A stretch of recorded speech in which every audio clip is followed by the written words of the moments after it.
Hello दोस्तों, सभी को मेरा प्यार भरा नमस्कार। कैसे हैं आप सभी? मैं उम्मीद करता हूँ आप सभी अच्छे होंगे।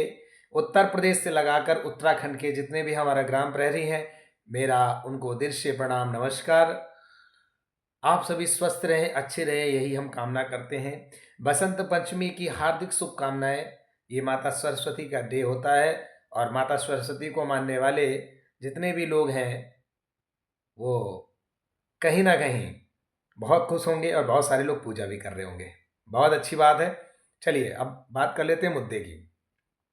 प्यारे मित्रों, चाहे हमारा उत्तराखंड का ग्राम प्रहरी हो, चाहे वो मध्य प्रदेश का हो, चाहे वो उत्तर प्रदेश का हो, या चाहे वो राजस्थान का हो, चाहे वो जम्मू कश्मीर का हो, या चाहे वो हरियाणा का हो, चौकीदार चौकीदार है। चौकीदार एक परिवार है, लेकिन सरकार हम सबके साथ भेदभाव करती है। कहीं पे वेतन है 10,000 तो कहीं वेतन है 21,000, और कहीं वेतन है 2500 तो कहीं वेतन है 2,000।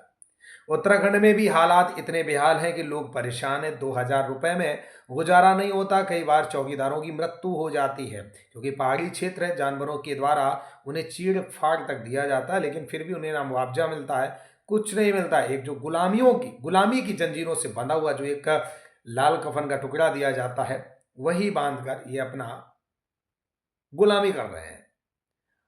मैं आप सभी लोगों से एक बात कहना चाहता हूं, उत्तराखंड के समस्त लोगों को कहना चाहता हूं कि यूपी में ये जो जन सैलाब मैं लाने जा रहा हूं, और बहुत जल्दी ही ग्राम प्रहरियों का महा आंदोलन होने की जो तैयारियां चल रही हैं, आप सभी भी इस पर आकर ज़रूर हिस्सा लीजिए। क्योंकि जब आप किसी के लिए खड़े होंगे तो आपके लिए भी कोई ना कोई खड़ा होगा। आप यदि यूपी के चौकीदारों के साथ आकर खड़े होंगे, तो मैं 100% वादी के साथ कहता हूं कि आपके मामले के लिए हम सब समस्त चौकीदार आपके साथ खड़े होंगे। और लड़ाई को किस तरह जीता जा सकता है, यह आपको अच्छी तरह पता होगा, क्योंकि उत्तराखंड में संख्या चौकीदारों की बहुत कम है, बहुत कम। तो वही यूपी की संख्या को बढ़ाकर वहाँ पर जनसैलाब करने की भी क्रिया की जाएगी। मैं चाहता हूँ कि इसी में से आप लोग भी, नहीं ज़्यादा 150-200 जो लोग आ सकते हैं वो भी ज़रूर आएँ, क्योंकि तैयारियाँ लगातार जारी हैं और हम कर भी रहे हैं। हाँ, एक बात और कहना चाहते हैं, हमारी जो माता बहनें रसोइया हैं, रसोइया की भी पीड़ा इतनी दुखदाई है कि इन्हें भी 2,000 रुपये मिलता है। उस 2,000 में जाने कितने बच्चों का खाना ये बनाती हैं बेचारी। अब आप सोच लो कि इनका घर परिवार कैसे चलता होगा 2,000 में। ये भी बहुत पीड़ित हैं, ये भी इंतज़ार कर रही हैं, लेकिन इनका भी कहीं भी रिजल्ट नहीं दिख रहा है। आगे हो जाए कुछ अच्छा तो भगवान जाने, और शायद मुझे लगता है कुछ अच्छा हो ही जाए। यदि ऐसा नहीं होता तो मैं रसोइया बहनों को भी आह्वान करूंगा कि जब ऐसा होगा तो आप ज़रूर आइएगा।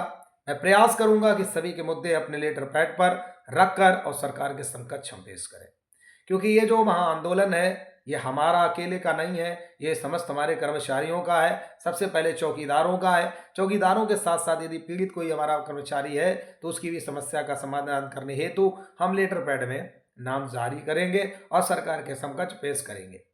ये महाआंदोलन की जो संख्या की अगर मैं बात करूं, जिस हिसाब से कारोबार समर आगे बढ़ रहा है, और एक अगर सर्वे की मैं बात करूं, उस सर्वे के मुताबिक मैं कह सकता हूं कि अनुमानित संख्या लगभग 15 से 20,000 तक की इकट्ठा होने की पूरी संभावना है उत्तर प्रदेश लखनऊ में। और ये संख्या 15 से 20,000 जिस दिन एकत्रित हो गई, आप समझ लीजिए कि 100 नहीं बल्कि 110% आपका काम बनना तय है। आपको ये चीज क्लियर हो जाएगी कि ग्राम प्रहरियों के बारे में क्या हो रहा, नहीं होगा कि होगा। ये सारी चीजें क्लियर हो जाएंगी। जो आज लोग राजनीति कर रहे हैं, सबकी राजनीति हो जाएगी खत्म। इसीलिए कहता हूं कि अभी नहीं तो फिर कभी नहीं, क्योंकि 2026 में 8वां वेतन लागू होने वाला है। यदि उसके पहले हम कुछ नहीं कर पाए तो समझ लो हार होना तय है। मैं उत्तर प्रदेश के समस्त ग्राम प्रहरियों को और पदाधिकारियों को एक बात कहना चाहता हूं, आप लोगों से विनम्र निवेदन करना चाहता हूं कि कृपया करके सक्रियता बनाए रखें और ज़्यादा से ज़्यादा सदस्यता लोगों को दीजिए, ताकि संख्या को मजबूत किया जा सके। और हर जनपद में मीटिंग करना स्टार्ट कीजिए। मैं चाहता हूं कि महीना 2 महीना में लगभग 10-20 जनपदों में मीटिंग हो जाए, ताकि संख्या को अच्छे से समझाया जा सके और लोगों को यहां तक बुलाया जा सके। ये जो लड़ाई है, ये छोटी लड़ाई नहीं है, ये बहुत बड़ी लड़ाई है। अभी तक आपके विभाग में जो कचरा है, मैं उस कचरे को साफ करने में लगा, तो कचरा साफ करने में वक्त लगता है, लेकिन अब कुछ अच्छा होने की भी संभावना है। इसलिए प्यारे मित्रों, बिल्कुल मत घबराना, बिल्कुल मत परेशान होना। यदि हमने आपका साथ पकड़ा है तो उस साथ को जिताना भी एक हमारी जिम्मेदारी है। हम आपको जिताने आए हैं, हम आपको गिराने नहीं। इस बात को हमेशा याद रखना। और यदि आप हमारे साथ खड़े हो ना तो जीत होना आपकी तय है। दुनिया कुछ भी करती रहे, मुझे फर्क नहीं पड़ता। मुझे तो वही करना है जो मेरी आत्मा और दिल कहेगा। इसलिए प्यारे मित्रों, हुंकार भरो और तैयारी करो, और मैदान में कूदने का वक्त आ चुका है। हमारे बहुत सारे ग्राम प्रहरी कह रहे कि भैया मैं इसी तरह से धरना चाहता था लेकिन लोगों ने अभी तक किया नहीं। अरे कोई बात नहीं, हम तुम्हारी आत्मा को समझते हैं, हम तुम्हारे मन को समझते हैं। तुम्हारी आत्मा और तुम्हारे मन को ही पूरा करने के लिए ये हम गड्ढे में कूदने जा रहे हैं। और इस गड्ढे में मैं कूदूंगा, मेरे साथ क्या होगा भगवान मालिक है। लेकिन मैं यह जरूर कहता हूं कि यदि ये शरीर आपको आजाद करने में दान भी करना पड़ेगा तो चलेगा। ये शरीर यदि कुर्बान भी होगा आपके लिए तो चलेगा। ये डरने वाला शरीर नहीं है। मैं धमकीबाजों को कहता हूं, ये तुम्हारी गीदड़ धमकी अनु त्रिपाठी के सामने नहीं चलेगी, क्योंकि काम वो होने वाला है जो आपने कभी सोचा नहीं।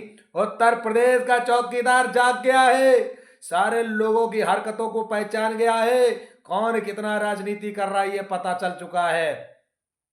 आज कई अन्य संगठनों के लोग फोन करके करते कहते हैं अन्नू भैया मैं उस संगठन का फलाना अध्यक्ष था, फलाना प्रभारी था, मैं ऐसे संगठन को लात मारता हूं, मुझे नहीं रहना, मुझे तो आपके साथ रहना है, चाहे आप हमें पद दो या ना दो, मैं आपके पीछे पीछे लगा रहूंगा। प्यारे भाइयों, यदि आपके मन में ऐसे विचार आ गए हैं तो समझ लो कि आपका समय बहुत करीब है, दूर नहीं है।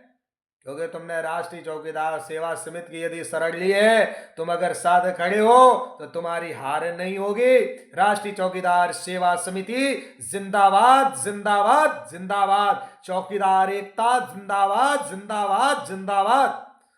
घबराइए ना, इस शेर बनिए और दौड़िए और दिखाइए सरकार को कि हम क्या चीज हैं, हम क्या हैं, हम क्या कर सकते हैं। ये सरकार को दिखाओ, 34 लाख वोट की कीमत को दिखाओ। 34 लाख वोट फ्री में नहीं मिला करते, 34 लाख वोट जिसे चाहिए 18,000 रुपए वेतन मानदेय कीजिए और 34 लाख वोट ले जाइए।